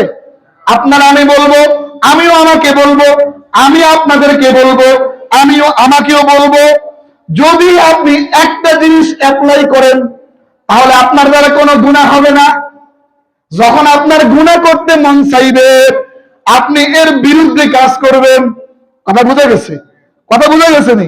আমার মন চাইছে আমি মোবাইলটা নিয়ে খারাপ কিছু দেখি, এখন আপনি মোবাইল নিলেন ঠিক, খারাপ কিছু না কোরআন তেলাওয়াত শুনলেন, আলেমুল আমার আলোচনা শুনলেন, রাসূলুল্লাহ সাল্লাল্লাহু আলাইহি ওয়াসাল্লামের প্রতি দুরূদ পড়তেছে, সালাম দিচ্ছে, কোরআন হাদিস থেকে আলোচনা করতেছে, এগুলো বসে বসে শুনলেন, তাহলে আপনার মনের বিরুদ্ধে কাজ করছেন কি করেন নাই? ওই সময় গুনাহ থেকে বাঁচতে পারছেন নি? 2 নাম্বার, শয়তান বলবে এরে তো পারতেছি না, আরেক কান দিয়ে ধরি। এবার বন্ধু ফোন দিবে, বন্ধু সন্ধ্যা তো হয়ে গেছে, রাস্তার চিপায় আসো, গাছের চিপায় আসো, অমুক পুরাতন বিল্ডিং ওখানে আসো, আমরা সিদ্ধি গুল্লা খাই। হ্যাঁ, বুঝুন তো? হ্যাঁ, সিগারেটের বেনসন সিগারেট কিনতে 10 টাকা 20 টাকা 15 টাকা নাই, পকেটের মধ্যে ঠিকই 10 টাকার নোট আছে, 10 টাকার নোটকে এমনি ফোড়ন দিয়া একটুখানি আগুন দিয়া চুলার কুলার মধ্যে দিয়া এরপর এটার মধ্যে ঢুকাইয়া চলো বন্ধু খাই। নাউজুবিল্লাহ। যখন আপনাকে আপনার বন্ধু ডাক দিবে আপনি বলবেন আস্তাগফিরুল্লাহ আস্তাগফিরুল্লাহ, বলবেন আমি আমার আল্লাহকে ভয় করি। কি করি? বন্ধু তুই তোর জায়গায় যা, আমার একটু মাফ করে দে। আপনার বন্ধু আমাদের বলছে চল বন্ধু এটা খাই, কি গাঁজা খাই, ইয়াবা খাই, বাবা খাই, চল। আপনি বলবেন যে না বন্ধু চকলেট খাবো। কি খাবো? ওরা কথা কেন, কি খাবো? চকলেট। এরকম হুজুর খুব সহজ না, মাঠে নামি দেখেন কত কঠিন। নিজের বিরুদ্ধে কাজ করা এত সহজ, কিন্তু যে চায় তাকে আল্লাহ পারায়, আল্লাহ তাকে পারানোর শক্তি দেয়। আল্লাহু আকবার বলেন। আমরা চাই না। আপনি যত বড় গুনাহগার হন না কেন, আমি কিন্তু সূরাতুল আসরের তাফসীর থেকে এদিকে আসছি, আল্লাহ যে কথা বলছেন এটা 100% সত্য, কারণ আমি গুনার মধ্যে, আমি ক্ষতির মধ্যে আছি, আমি এর থেকে বাইর হচ্ছি না। আল্লাহ বলে কুল ইয়া ইবাদিয়াল্লাযিনা আসরাফু আলা আনফুসিহিম, আমার যে সমস্ত বান্দা বান্দীরা তাদের নিজেদের উপর, নিজেদের নফসের উপর বাড়াবাড়ি করেছে, জুলুম করেছে, অনেক গুনাহ করে ফেলেছে, আমাদের গুনার কিন্তু শেষ আছে, আল্লাহর রহমতের আসেনি। এই জন্য আল্লাহর রহমতকে সসীম বলা যাবে না, অসীম বলতে হবে। কি বলতে হবে? এই জন্য বাংলা শব্দ প্রয়োগ করতেও খেয়াল করতে হবে। কথা বুঝে গেছে? এই যে আয়াতটা, এই কোন আয়াত? আল্লাহর মেসেজ, আল্লাহর কথা। কুলিয়া ইবাদিয়াল্লাযিনা আসরাফু আলা আনফুসিহিম, আল্লাহ ডাক দিয়ে বলতেছেন এই আয়াতের সার কথা ওলামায়ে কেরাম এবং তাসাউফপন্থী আলেমগণ বলেন, আল্লাহ ওয়ালাগণ বলেন, গভীর মনোযোগ, বান্দা তোমার কত গুনাহ, তোমার গুনার সীমা আছে, তোমার গুনার রেখা আছে, তোমার গুনার হিসাব আছে, কিন্তু আল্লাহর রহমতের সীমা রেখা হিসাব কোনোটাই নাই, আল্লাহর রহমতের অভাব নাই। আল্লাহু আকবার। আমার বান্দাদেরকে বলে দেন, আল্লাহ রাব্বুল আলামিন ডাক দিয়ে বলেন লা তাকনাতু মির রাহমাতিল্লাহ, তারা যেন আমার রহমত থেকে দূরে সরে না যায়। এই আয়াতের তাফসীরে তাসাউফপন্থীগণ বলেন যত বড় গুনাহে গুনাহগার হন না কেন, যদি শিরক মুক্ত থাকেন আর যত গুনাহ হোক না কেন, আল্লাহ রাব্বুল আলামিন সকল গুনাহ মাফ করে দিবে। লা তাকনাতু মির রাহমাতিল্লাহ, আল্লাহ নিষেধ করছে গুনাহগারদেরকে, মানে আমাদেরকে আল্লাহর রহমত থেকে দূরে সরে যাইতে নিষেধ করা হয়েছে। ইন্নাল্লাহা ইয়াগফিরুয যুনুবা জামিআ, ইন্নাল্লাহা নিশ্চয় আল্লাহ ইয়াগফিরুয যুনুবা, ইয়াগফিরু ক্ষমা করবেন। কি ক্ষমা করবেন? যুনুব, গুনাহ, গুনাহ সমূহ। ইন্নাল্লাহা ইয়াগফিরুয যুনুবা জামিআ, নিশ্চয় আল্লাহ তোমাদের সকল গুনাহ ক্ষমা করে দিবেন। ইন্নাহু হুয়াল গফুরুর রহিম। আল্লাহু আকবার। আল্লাহকে ওই বান্দারা ক্ষমাশীল এবং দয়ালু হিসাবে পাবে। এটা আয়াতের মূল মর্মার্থ। বাড়ি থেকে বের হওয়ার সময় মাহফিলের নিয়তে আলেম ওলামারা কথা বলবে, আল্লাহ ওয়ালারা কথা বলবে, কোরআন সুন্নাহর আলোকে কথা বলবে। বিসমিল্লাহে তাওয়াক্কালতু আলাল্লাহ, এই দোয়াটা পড়ে আপনি আপনার ঘর থেকে বের হয়ে যান। ঘর থেকে বের হওয়ার একটাই উদ্দেশ্য, এই মাহফিলের মধ্যে আসবো, এই মাহফিলের মধ্যে আসবো, আল্লাহর কথাগুলো শুনবো, আল্লাহর হাবিব মুহাম্মদ রাসূলুল্লাহ সাল্লাল্লাহু আলাইহি ওয়াসাল্লামের জবান মুবারকের কথাগুলো শুনবো। এই টার্গেট, এই উদ্দেশ্য নিয়ে আল্লাহর যে বান্দা ঘর থেকে শুধু এতটুকু বিসমিল্লাহে তাওয়াক্কালতু আলাল্লাহ এই দোয়াটা পড়ে বের হবে, প্রত্যেক কদম বা কদম আল্লাহ রাব্বুল আলামিন তার গুনাহ মাফ করে দিবেন। বাইহাকি শরীফের 2য় খণ্ডের মধ্যে হাদিস খানা আসছে, আল্লাহর 70,000 ফেরেশতা ওই ব্যক্তির জন্য দোয়া করবেন যে আল্লাহর জন্য, আল্লাহর উদ্দেশ্যে, আল্লাহর কথাগুলো শুনতে বেহেশতের বাগানে ছুটিয়া আসতেছে। আর এই দোয়াটা পড়ছে বিসমিল্লাহে তাওয়াক্কালতু আলাল্লাহ, এতটুকু পর্যন্ত পড়ে আসার পর আল্লাহ রাব্বুল আলামিন ওই ব্যক্তির পক্ষে 70,000 ফেরেশতা মুকাররার করে দেন। ফেরেশতারা বসে বসে বলে, আল্লাহ তোমার বান্দা বলা, তোমার বান্দার তুমি ক্ষমা করে দাও। আমার জবানের চাইতে, আমি কুত্তা গুনাহগারের জবানের চাইতে ফেরেশতাদের জবান পাক পবিত্র। ফেরেশতারা কখন তাদের জবান দিয়ে গুনাহ করে নাই, কিন্তু আস্তাগফিরুল্লাহ আস্তাগফিরুল্লাহ আস্তাগফিরুল্লাহ, আমার এই জবান দিয়ে আমি কত গুনাহ করেছি, আর এই জবান দিয়ে আবার আল্লাহকেও ডাকতেছি।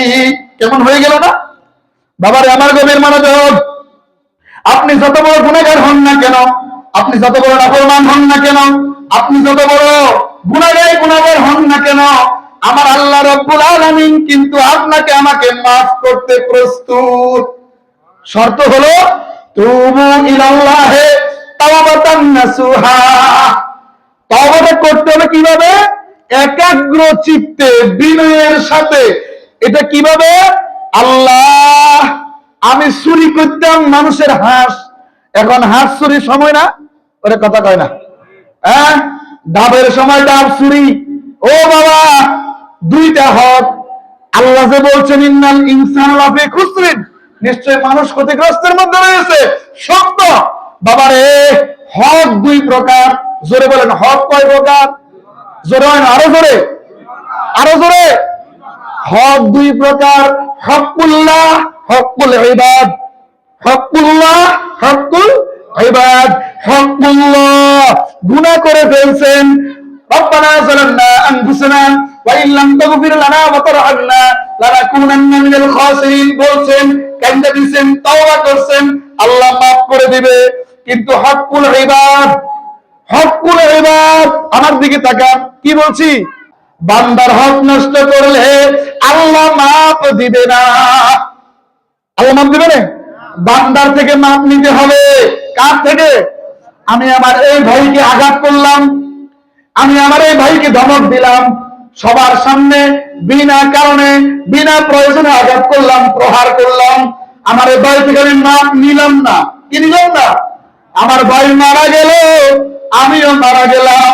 হাসরের মাঠে বিচারের দিন আল্লাহ আমার ভাইকে শক্তি দিবে, আমার ভাই আমাকে প্রহার করবে। বুঝেন? আরেকটা রাস্তা আছে মাফের। আমার আল্লাহ তো দয়ালু, আল্লাহর দয়ার কোনো শেষ নাই।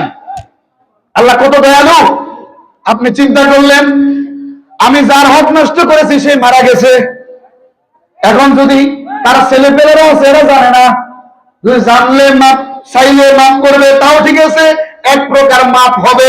চিন্তা করেন, কার গাছের ডাব খাইছেন, কার হাঁস মুরগি খাই বলাইছেন, কার ছাগল নিয়া রাস্তার ওই পারে, এরপর খালের ওই পারে বিরিয়ানি পাকে খাইছেন, কার গরু চুরি করিয়া কোরবান দিয়েছেন। সাবধান, কথাগুলো কি যৌক্তিক না অযৌক্তিক? অর্থাৎ আপনি যদি কোনো বান্দার হক নষ্ট করেন, ওই বান্দার থেকে মাপ নিতে হবে। বান্দা মারা গেলে মাপ নেওয়ার কোনো সুযোগ যেহেতু আর নাই, আওলাদ খুঁজে পাচ্ছেন না, কার কাছে গিয়া কইবেন? সারা জীবন আপনারা চোর চোর পেয়ে ডাকবে। কথা কয় না কা? সারা জীবন চোর চোর পেয়ে ডাকবে।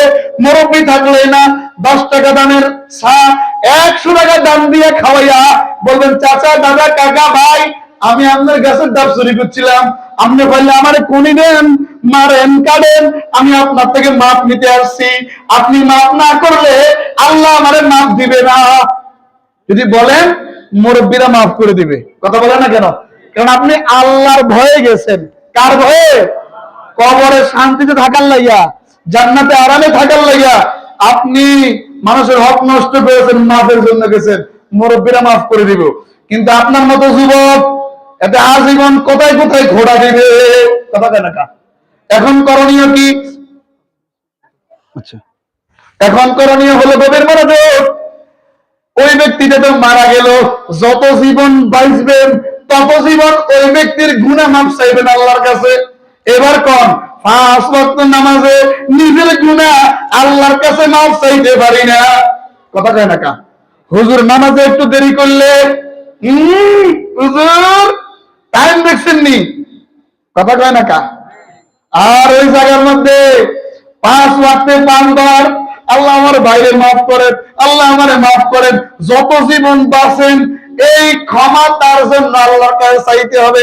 আপনি মারা গেলেন, আল্লাহ কত দয়ালু, আল্লাহ কত রহমান, আল্লাহ কত রহিম। বাবারে আমার গভীর মনোযোগ, আল্লাহ রাব্বুল আলামিন এই আপনি যে ওই আপনার মুসলমান ভাইয়ের হক নষ্ট করলেন, আপনার সারা জীবনটা আপনি তার জন্য মাফ চাইছেন, হাসরের মাঠে এই দায়িত্ব আল্লাহ নিজ হাতে নিয়ে নিবে। আল্লাহ বলবে, এই অমুক বান্দা তোমার হক নষ্ট করছে, কিন্তু তোমার জন্য মাগফিরাতের দোয়া করছে, এখন তুমি তারে মাফ করো, আমিও তারে মাফ করুম। আল্লাহ ব্যবস্থা করবে, কিন্তু এটা কঠিন। এটা কি কঠিন না সহজ?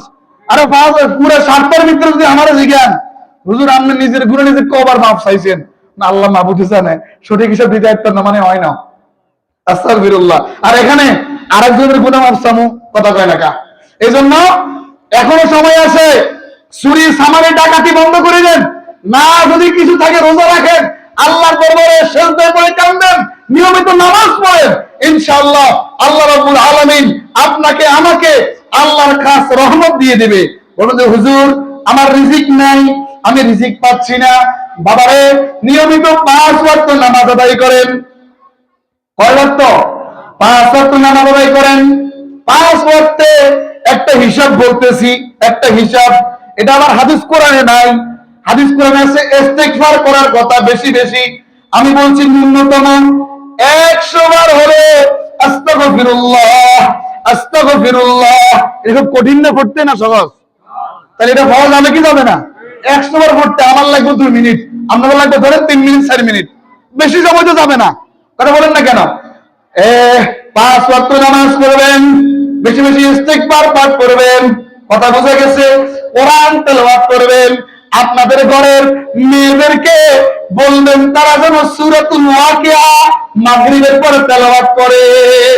মা বোনেরা শুনুন, আপনারা প্রতিদিন মাগরিবের পরে সূরাতুল ওয়াকিয়া, সূরাতুর রহমান, সূরা আর রহমানের পরের সূরা সূরাতুল ওয়াকিয়া যদি কোন ঘরে নিয়মিত তেলাওয়াত হয়, ওই ঘরের মানুষগুলা রিজিকের কষ্টে পাবে না, রিজিকে কষ্ট করবে না।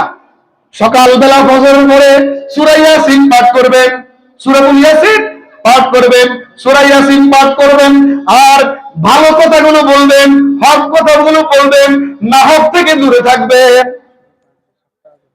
বাবার আমার গভীর মনোযোগ, এখানে খেয়াল করেন আল্লাহ রাব্বুল আলামিন আমাদের প্রতি কতটা দয়ালু। আলহামদুলিল্লাহ বলেন। আমার আল্লাহ কতটা মায়া করেন, কতটা মহব্বত করেন, কতটা আদর করেন। বাবারে আমার গভীর মনোযোগ, আমাদের অভিযোগ হুজুর আমাদের রিজিক নাই, কথা বলে না কেন? আরে ভাই চুরি কে করে? চুরি কে করে? পয়সাওয়ালা চুরি করে? করে। ওই ঘুষ খায় না?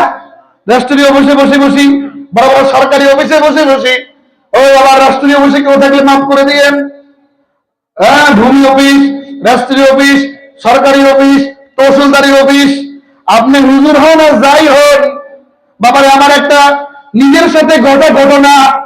একটা কাজে গেলাম শাহরাস্তি অফিসে, নাম বলুন না। শাহরাস্তি অফিসে যাওয়ার পর এক হিন্দুর সাথে দেখা হলো। বললাম হিন্দু দাদা, কি করলাম? দাদা ভাই, বিপদে হইলে আব্বা বলার লাগে, নাউজুবিল্লাহ। বললাম দাদা ভাই এই কাজটা আপনি করে দেন। হুজুর আপনার থেকে বড় দাড়ি, আল্লাহর কসম, আল্লাহ হাজির নাজির, হুজুর আপনার থেকে বড় দাড়ি, সাদা 2 দাড়িওয়ালা মানুষ 5,000 টাকা ছাড়া কাজ করে না। আপনি আমারে কেমনে বলেন আমি ডাইরেক্ট কাজটা করে দিতাম। কথা বুঝে গেছে? এখন শরম কি এর না আমার আছে? কথা কার আছে? শরম আমার হলো না? হে কিন্তু মুসলমানরা ইন্ডিকেট করছে, খেয়াল করছে। আরে ভাই দাঁড়িয়ে রাখি লাভ হলো কিটা? এটাও কিন্তু চুরি সামারি, এটাও কি চুরি সামারি। নাউজুবিল্লাহ। বাবার আমার গভীর মনোযোগ।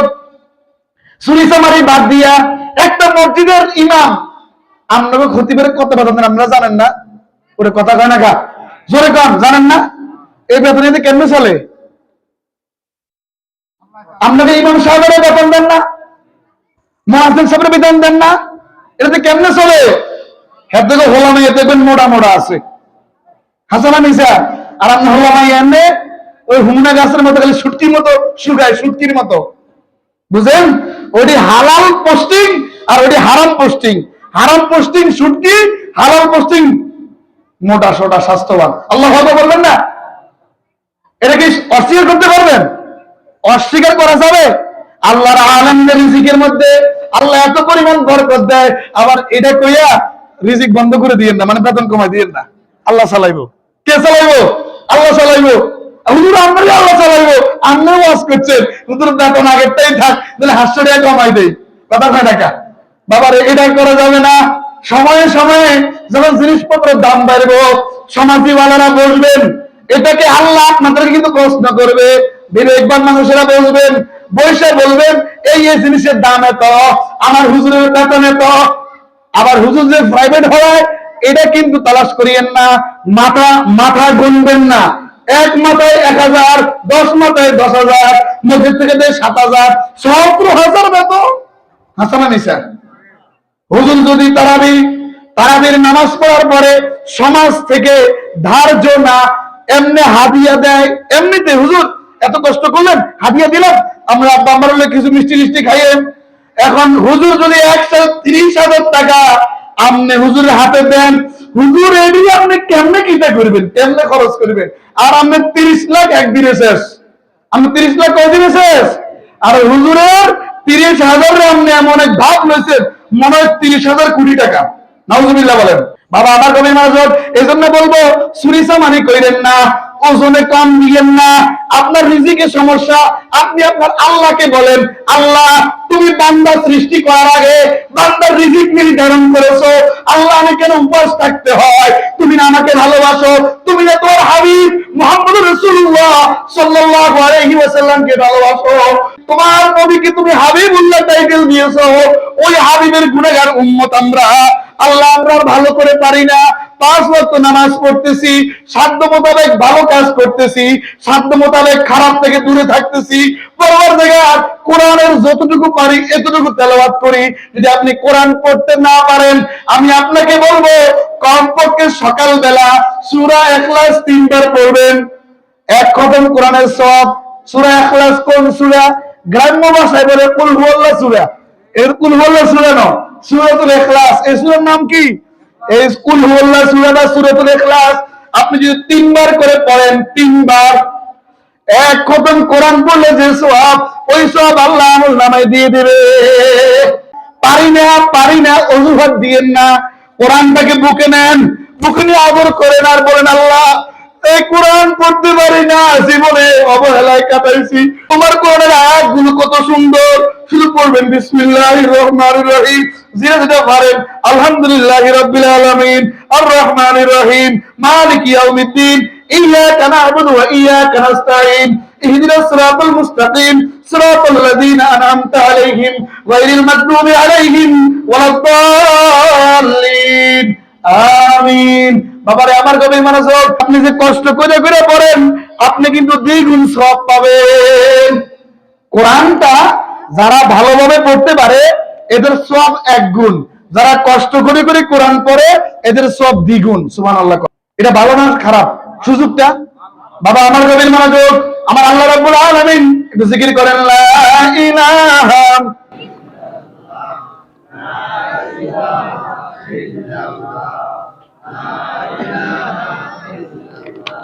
লা ইলাহা ইল্লাল্লাহু মুহাম্মাদুর রাসূলুল্লাহ সাল্লাল্লাহু আলাইহি ওয়াসাল্লাম। আমি কিন্তু সূরাতুল আসর এর আলোকে কথাগুলো বলতেছি, খেয়াল করে। আমি খুব সুন্দরভাবে এর মীমাংসা আল্লাহ শক্তি দিলে, তৌফিক দিলে ইনশাআল্লাহ দিয়ে দেব। অতি অল্প সময় খেয়াল করেন। এই আমার জীবনে চলমান গুনাহগুলো, চলমান নাফরমানিগুলো আপনি বুঝছেন যে আল্লাহ আপনার পিছনে গুনাহ মাফ করে দিয়েছে, এটা বুঝা যায়। যারা তওবা করে, চোখ দিয়ে ওদের পানি ফেলায় আর কান্দে, পরবর্তীকালে আমি ভুল করেছি, আপনি টের পাইতেছেন আল্লাহর রহমত অবসীম ভাবে আপনার কাছে আসতেছে, ওবার ধারে ধারে ধারে আপনার কাছে আসতেছে। আপনি বুঝে গেছেন আল্লাহর রহমত আসতেছে। এখন কবি যাক, গুনাহ টুনা তো মাফ হয়ে গেছে, এখন আসি গুনাই না করি তো আল্লাহ কেমনে গফুর হইব, ক্ষমাকারী হইব। দেখছেন নি অবস্থা যুক্তি? আমি যদি গুনাই না করি তো আল্লাহ কেমনে মাফ করবো? নাউজুবিল্লাহ করবেন না? শয়তান না কর্ম লেগে, দেখছেন নি? একটু গুনাহ করি, কে বন্ধু চলো চিপাই যাই, নাউজুবিল্লাহ। চলো মানুষের হক নষ্ট করি। এই একটা হাঁস খাইলে কি হইব? শীতকালে না খাইছি, কথা কয় না কা? একটা হাঁস শীতকালে রুটি দি খাইলাম, সমস্যা কি? বাবারে, একটা মালিকের হাঁসের উপর কত যে কষ্ট থাকে, হ্যাঁ খবর আছে? এখন আপনি কি করবেন? আপনার গুনাহ মাফ হয়েছে, টের পাইতেছেন। এখন নতুন কাজ, প্রতিদিন লজ্জা পাইবেন। আল্লাহ গুনাহ মাফ করছেন বুঝলাম, কিন্তু আপনি যদি হাসরের মাঠে জিগান, এখন কোন আপনি মাফ করছেন ঠিক, যদি একটু আপনি জিজ্ঞাসা করেন তাইলে অবস্থাটা কি হবে? এই জন্য এটা কেন বললাম? সর্বদা লজ্জিত থাকবেন, অনুতপ্তর মধ্যে থাকবেন, অনুতপ্ত অনুশোচনা এর মধ্যে পড়ে থাকবেন, দেখবেন সামনে আপনার দ্বারা গুনাহ হবে না। সুবহানাল্লাহ বলবেন না? আল্লাহু আকবার, আল্লাহু আকবার। বাবা আমার আল্লাহ রাব্বুল আলামিন সূরাতুল আসরের 3 নম্বর আয়াতের মধ্যে বলতেছেন, 2 নম্বর আয়াতে বলেন সকল মানুষ ক্ষতিগ্রস্তের মধ্যে নিমজ্জিত। আল্লাহ কয় ইল্লা, মানে ব্যতীত বা ছাড়া। তাহলে বুঝা গেছে একদলকে আল্লাহ মাইনাস করতেছেন, সুবহানাল্লাহ, অর্থাৎ একদলকে আলাদা করে নিচ্ছেন। আল্লাহ রাব্বুল আলামিন বলেন আল্লাযিনা, ইল্লা আমরা ভেঙে ভেঙে বলতেছি, ইল্লা মানে ব্যতীত বা ছাড়া। আল্লাযিনা যারা আমানু, ঈমান আনয়ন করেছে, ইল্লা ব্যতীত বা ছাড়া। তো কারা ছাড়া? কে ছাড়া? আল্লাহ বলে আল্লাযিনা, হ্যাঁ, যারা আমানু, ঈমান আনয়ন করেছে, বিশ্বাস স্থাপন করেছে, ওয়া আমিলুস সালিহাত, ঈমান আনার পর দায়িত্ব কি? আমলে সালেহ, ভালো কাজ। ইল্লা মানে ব্যতীত বা ছাড়া, আল্লাযিনা আমানু তারা ছাড়া, কারা ছাড়া? যারা ঈমান আনয়ন করেছে, আমানু যারা ঈমান আনয়ন করেছে, ওয়া আমিলুস সালিহাত যারা সৎ কর্মগুলো করে, ভালো কাজগুলো করে। 1 নাম্বার ভালো কাজ নামাজ। ভালো কাজ কি? নামাজ। যারা নামাজ আদায় করেছে, যারা নামাজ আদায় করে তারা ভালো মানুষ। কিন্তু আমরা বড় বড় লোকেরা দেখবেন নামাজ পড়িয়া চেয়ারের মধ্যে যায় নামাজ রাখিয়া, মাথার মধ্যে টুপি রাখিয়া সমস্ত দুর্নীতিগুলো করে। ইট কিনতে যান, রড কিনতে যান, সিমেন্ট কিনতে যান, হুজুর মাগরিবের নামাজ, চলেন মসজিদে যাই। এরপরে আসল মসজিদ থেকে আসি, খেলাধুলা শুরু হয়। এটা কেন হয়? আল্লাহ রাব্বুল আলামিন বলেন ইন্নাস সালাতা তানহা আনিল ফাহশাই ওয়াল মুনকার ওয়া লাযিকরুল্লাহি আকবার। সার কথা, মূল কথা হলো নিশ্চয়ই নামাজ মানুষকে, নামাজিকে যাবতীয় অশ্লীল কাজ থেকে হেফাজত করে। হ্যাঁ, ব্যক্তি নামাজও পড়ে সুদ খায়, ব্যক্তি নামাজও পড়ে ঘুষ খায়, ব্যক্তি নামাজও পড়ে গীবত করে, ব্যক্তি নামাজও পড়ে মিথ্যা বলে, ব্যক্তি নামাজও পড়ে চুরি করে, ব্যক্তি নামাজ পড়ে ভাইয়ের হক, বোনের হক, সমাজবাসীর হক, এলাকাবাসীর হক, প্রতিবেশীর হক নষ্ট করে। তার মানে ওই ব্যক্তির নামাজ ওই ব্যক্তিকে গুনাহ থেকে ফিরাইতেছে না। বাহির এবং ভিতর পবিত্রতা অর্জন করে নামাজ যেভাবে পড়তে হয় এভাবে ব্যক্তি নামাজ পড়ে না। ব্যক্তি নামাজ ওযু করতে গেলে দেখবেন নামাজের রাকাত শুরু হয়ে গেছে, তাকবীর তাহরিমা হয়ে গেছে, তখন দেখবেন অজুখানার দিকে তাকাইলে 5G স্পিডে অজু, কথা কয় না কা? তো দেহের যে কোনো একটা অংশ, অজুর অঙ্গের যে কোনো একটা অংশ বা যে কোনো একটা পশমের গোড়া যদি ভিজার বাকি থাকে, অজু হবে না। অজু না হলে নামাজ হবে? নাউজুবিল্লাহ। ওয়ালা যিকরুল্লাহি আকবার, নামাজটাকে বড় জিকির বলা হয়েছে, আল্লাহু আকবার। তাহলে এভাবে নামাজ, রোজা, হজ, যাকাত থেকে শুরু করে যতগুলো ইবাদত আছে, যতগুলো ভালো কাজ আছে, সবগুলো ভালো কাজ নিয়মিত আদায় করবেন। যদি নিয়মিত আদায় করেন তাহলে আপনি ক্ষতিগ্রস্ত হবেন না, ক্ষতিগ্রস্তের অন্তর্ভুক্ত হবেন না। এরপর আল্লাহ রাব্বুল আলামিন বলতেছেন, ওয়াতাওয়াসাউ বিল হাক্কি, ওয়াতাওয়াসাউ বিল হাক্কি, অপরকে সত্যের উপদেশ দেওয়া। অপরকে, অর্থাৎ যে ব্যক্তি, ধরেন আপনি নিজে ভালো কাজ করেন, নিজে সত্য বলেন, মিথ্যা বলেন না, আপনি আপনার বন্ধুকে, আপনার সহপাঠীকে, আপনার এলাকার যে আপনার কথা শুনে তাকে আপনি উপদেশ দিচ্ছেন, ভাই তুমি মিথ্যা বলিও না, তুমি মিথ্যা মানে এই তুমি সত্য কথা বলো, এই ওয়াজ দরকার নাই, শুধু একদূর ওয়াজ করবেন, তুমি মিথ্যা বলিও না। মিথ্যা না বললে বলবে কি? সত্য। মিথ্যা না বললে বলবে কি? সত্য। কথা কি খেয়াল করছেন? সত্য বলো, সত্য বলো, ডাইরেক্ট এটা না বলিয়ে বলবেন কি? ভাই, বাবা, চাচা, দাদা, মিথ্যা বলিয়েন না। আসসালামু আলাইকুম চাচা, গরু বাজারে গেলেন, গরুটা কত? চাচা মিথ্যা বলিয়েন না। আপনার কিনা কত, খাওয়ানি কত, কত খাওয়াইছেন, কততে কিনছেন? এবার বলি বললাম, কথা কয় না কা? চাচা গরুর বয়স কত? ইনশাল্লাহ গরুর বয়স 2 বছর আর হয়েছে। আসলে হয়তো 12 মাস চলে, 14 মাস চলে, 16 মাস চলে, যে পরিমাণ মিশা। এখন যে কেউ হাসা কথা কয়, এর গরু কিনতো না কেউ। আর আমি নিজে গত কোরবানির জন্য আনবো বাজারে গেলাম, বললাম ভাইজান গরুর বয়স কত? হুজুর উচিত কথা কোনো কেউ কিনতো না, আপনিও কিনতেন না, কি আর করুন, গরুর বয়স চলে 18 মাস। কিন্তু মানুষ তো মিশা তো কয়, কয় না? এই ব্যক্তি হাসা কইছে এই বছরে গরুটা বেচা হইবনি, বেচা যদি হইতো মিশা করতে হইব। এজন্য সাবধান, সাবধান। বাবারে আমার গরুর ক্ষেত্রে 2 বছর পরিপূর্ণ, ওটের ক্ষেত্রে 5 বছর পরিপূর্ণ, ছাগলের ক্ষেত্রে পরিপূর্ণ 1 বছর। কত বুঝে গেছে? বাবা আমার গভীর মনোযোগ। এই যে মিথ্যা বলা যাবে না, যাকেই বলবেন আগে নিজের নিজে বলবেন, এই তুমি আজকে মিথ্যা কথা বলিও না, নিজের নিজে। আপনি ঘর থেকে বাইরেছেন, সালাম দিছেন, আপনাদের কাছে কেমন আছেন? আলহামদুলিল্লাহ ভালো আছি। কই যান? যাইতেছেন আপনি সাতক্ষীর, আপনি বলবেন আমি যাইতে আছি রামগঞ্জ। কোনে যাবো? রামগঞ্জ। এই তো খারাপ মিশা কথা কয়ে গেলেন। এই মিশা লাগতো, আরো মিশা লাগবো, রামগঞ্জ কেন যান, ওইটাও মিশা লাগবো। এই যে এক আত্মীয়র বাসা আরেকটা মিশা যোগ হয়েছে, আত্মীয়টা কেমন আত্মীয়? আরে কি করবো, খাতিল্লা একসাথে আসিলাম অমুক জায়গা, এই আরেকটা মিথ্যা। খেয়াল করছে? তাহলে একটা মিথ্যা আরেকটা মিথ্যাকে ডাকিয়ে আনে, একটা মিথ্যা আরেকটা মিথ্যা কি করে? তাই মিথ্যা কথা বলা যাবে না। আপনি নিজে ভালো কাজ করেন, আপনি নিজে ভালো কাজ করেন, আপনার প্রিয় মানুষকে, বন্ধু বান্ধবকে, আপনার অনুসারীদেরকে ভালো কাজের তাগিদ দিবেন। আর যে ভালো কাজের তাগিদ দেয়, যেই দল দেয়, যেই মানুষ দেয়, তাদের সাথেই থাকবেন। কথা বলেন না কেন?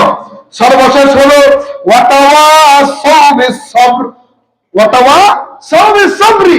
অর্থাৎ আল্লাহ রাব্বুল আলামিন বলতেছেন একে অপরকে ধৈর্যের উপদেশ দেয়। বিপদে পড়ে গেছেন, মুসিবতে পড়ে গেছেন, হাই হুতাশ করেন না। নাম্বার 1 ধৈর্য ধরবেন, নাম্বার 2 সালাত আদায় করবেন। আল্লাহ কোরআনে বলেন ওয়াস্তাঈনু বিস-সাবরি ওয়াস-সালাহ, আল্লাহর কাছে সাহায্য প্রার্থনা করতে হবে ধৈর্যের মাধ্যমে এবং সালাতের মাধ্যমে। যত বিপদে পড়েন, যত মুসিবতে পড়েন, বিগড়া যাবেন না, কষ্ট পাবেন না, আঘাত পাবেন না। শুকরিয়া আদায় করে, ধৈর্য ধারণ করে 2 রাকাত নফল নামাজে দাঁড়ায়া যাবেন। নামাজ শেষ করে হয় সিজদায় পড়িয়া, না হয় 2 হাত তুলে বলবেন পরওয়ারদিগার আল্লাহ, বিপদে পড়ে গেছি, মুসিবতে পড়ে গেছি, দুঃখে পড়ে গেছি, দুর্দশায় পড়ে গেছি, আপনি ছাড়া আর কেউ আমার নাই, সাহায্য করারও নাই, বাঁচানোরও নাই, আপনি ছাড়া আর কেউ নাই। তাহলে নাম্বার 1 আমরা শিখতে পারলাম আল্লাহ যারা সময়ের শপথ করেছেন সূরা আসরের মধ্যে 2 নম্বর আয়াতে আল্লাহ বলেন নিশ্চয়ই মানুষ ক্ষতিগ্রস্তের মধ্যে নিমজ্জিত। 3 নম্বর আয়াতে আল্লাহ বলেন ওই ব্যক্তিরা ক্ষতিগ্রস্তের মধ্যে নিমজ্জিত নয়। তারা কারা? আমানু, যারা ঈমান আনছে। 2 নম্বর যারা ভালো কাজগুলো করছে, ওয়াবিলুস সলিহাত, ভালো কাজগুলো করছে। 3 নম্বর ওয়াতাওয়াসাউ বিল হাক্কি, নিজে হকের উপর আছিল, হকের উপদেশ দিয়েছে। ওয়াতাওয়াসাউ বিস সাবর, নিজে ধৈর্য ধারণ করেছে, অপরকে ধৈর্যের উপদেশ দিয়েছে। আলহামদুলিল্লাহ, আল্লাহ রাব্বুল আলামিন আমাদের সকলকে, আমি গুনাহগার সহ, এই মোতাবেক আমল করার তৌফিক দান করুক। আসসালামু আলাইকুম ওয়া রাহমাতুল্লাহি ওয়া বারাকাতুহু।